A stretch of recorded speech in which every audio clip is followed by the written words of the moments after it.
You're listening to Tutor Time with Mallory, and now for your host, Mallory Latouche.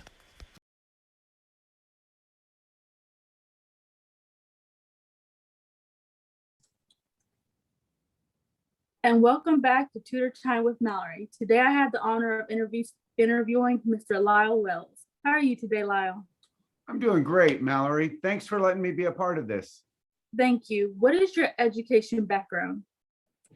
Well, Mallory, I tell people that I've been in the classroom since I was a fetus. My mother was a classroom teacher for 40 years. So when she was pregnant with me, she was teaching fifth grade. She did that her entire career. I graduated from Colorado State with a teaching degree. So I spent 12 years in the classroom as a teacher, dean of students, basketball coach, football coach, and then went into administration. I was an administrator at one of the highest performing academic public schools in the nation, a public high school in Colorado Springs. And then I went on to higher education, and I spent 8 years as a cabinet member, the athletic director, and the basketball coach at Palm Beach Atlantic University. So I've been classroom to administration to higher ed throughout my career. What inspired you to want to work in the education system? Well, two things. I mean, number one, it's what I grew up in. It's really all I knew. You know, when your parents are teachers, all of their friends are teachers. So I just kind of grew up in that world and always wanted to do it. But, you know, Mallory, more importantly, is that I think education is the great hope for our communities, for our country, for society, because any child who gets quality instruction and has at least one appropriate, meaningful relationship with an adult teacher while they're growing up, that kid has a chance. I mean, that was your story. That was my story.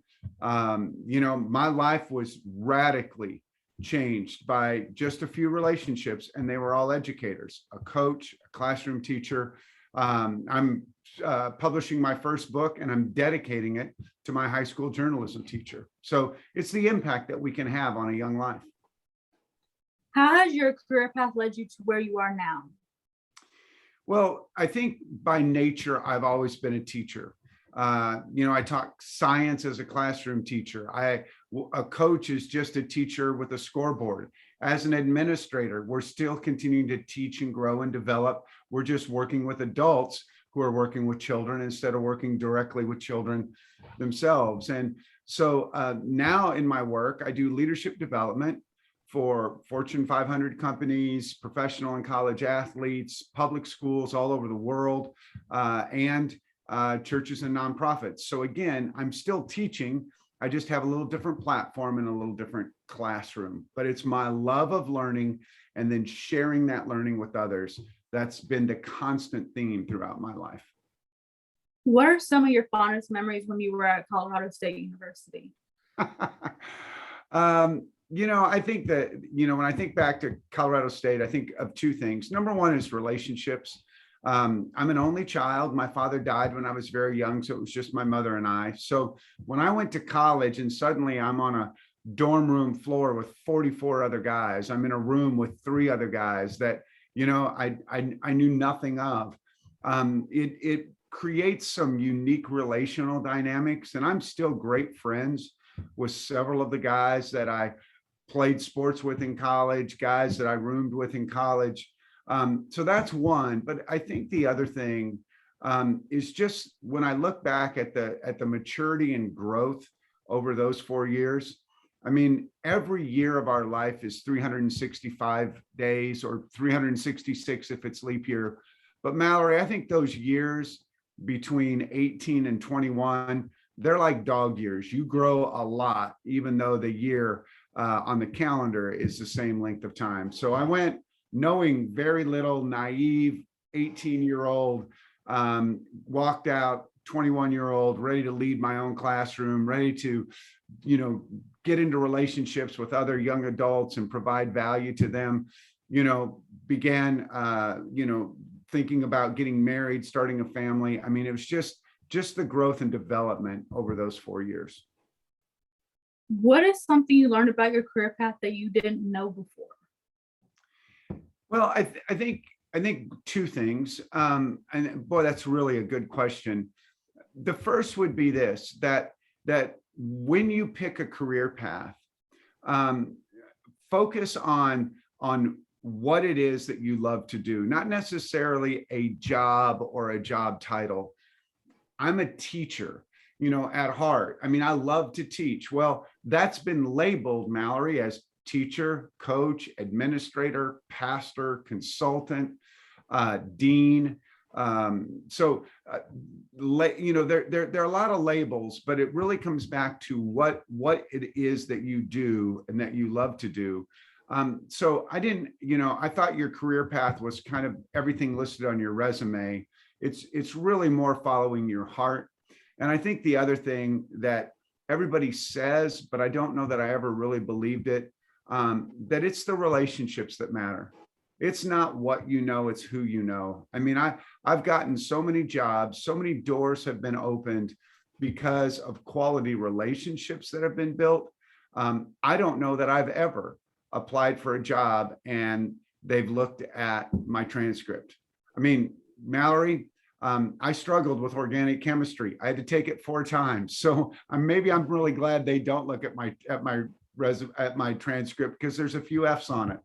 But I just say it's about relationships and doing what you love the most. What are the 3 most important skills when it comes to working in the school or education system? You said the 3 most important skills? Yes. I think the first one is the ability to communicate with clarity. I hear organizations say we lack communication. I don't believe that's true. I think what we lack is clarity. I get plenty of emails. I get a lot of texts. I know you do too. I don't feel like I don't get enough communication, but sometimes I feel like I'm still lacking clarity. So I think in education, the ability to articulate clearly, whether it's the information or the expectation that you have for the students, whether it's in a one-on-one tutoring session like you conduct a lot of, or I'm speaking to 3,000 people gathered in a room, there's still this need for clarity. I think the second thing is the need for community. One of the things that I teach, Mallory, is that human beings are herd animals and we naturally want to connect. And I think that one thing that a lot of educators misunderstand is that a lot of the behaviors that make us crazy, kids talking when we're trying to talk, kids being late to class, whatever, it's driven by the fact that they want to be connected. It's community. They see a friend in the hallway and they start talking to them and telling them a story, and then all of a sudden the bell rings and they're late. Or they walk into a class and they haven't seen that person or felt connected to somebody that they felt safe with all day, and they finally find that person and they want to talk to them. And I want to start teaching. So it's recognizing the need for community. And when we turn that and use that as part of our process, that's when the education process becomes powerful. So clarity, community. And then the other thing is this, you can't lead others unless you can lead yourself well. So being very organized, having a plan for every minute, whether it's a tutoring session or in the classroom or on the practice field, just being very, very organized and intentional. I can't turn my camera around, but the sign in my office that I look at, that I face, says greatness demands intentionality. And that's something that we preach every day. And it's something that I think every great teacher understands and executes. What advice would you give the viewers that either want to work in the education or school system? Please do it. We need great men and women to pour into the lives of our young people. And what I would say is this, maybe as an encouragement. Number one, you don't have to have a great transcript to be a great teacher. It's funny, Mallory, when I train teachers, we play a game called That's Me, and I call out a category, and they fit into that category, they're supposed to stand up, so it's, were you born in another country?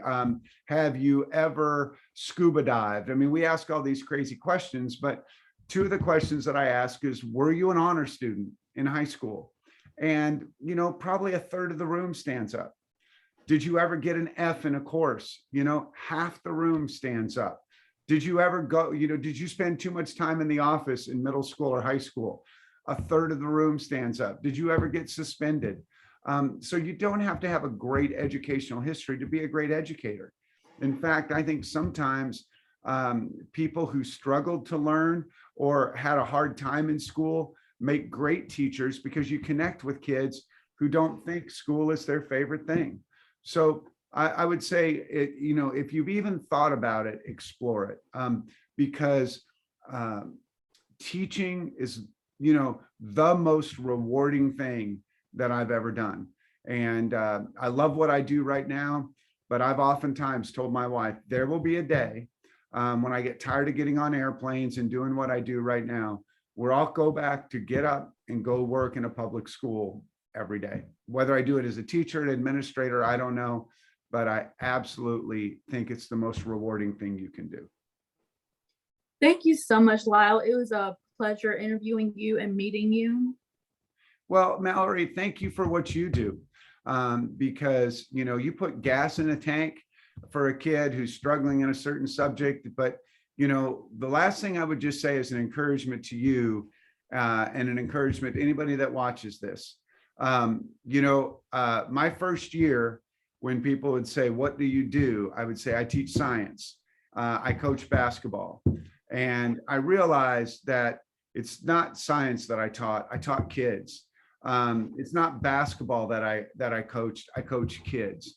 And so, Mallory, you're investing your life into the life of another student. And whether they're struggling with math or English or foreign language, whatever you're tutoring, your investment in them means that every other engagement of their life will be enhanced. They'll be a better student. They're going to be a more mature young person. They're going to have more confidence going forward in life.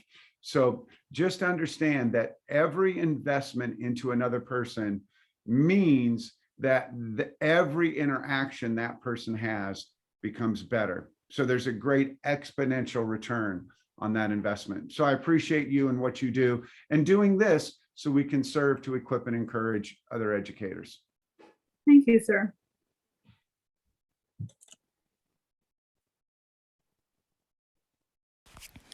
Thank you for watching Tutor Time with Mallory. You can find her on the following social media platforms and contact her for interviews.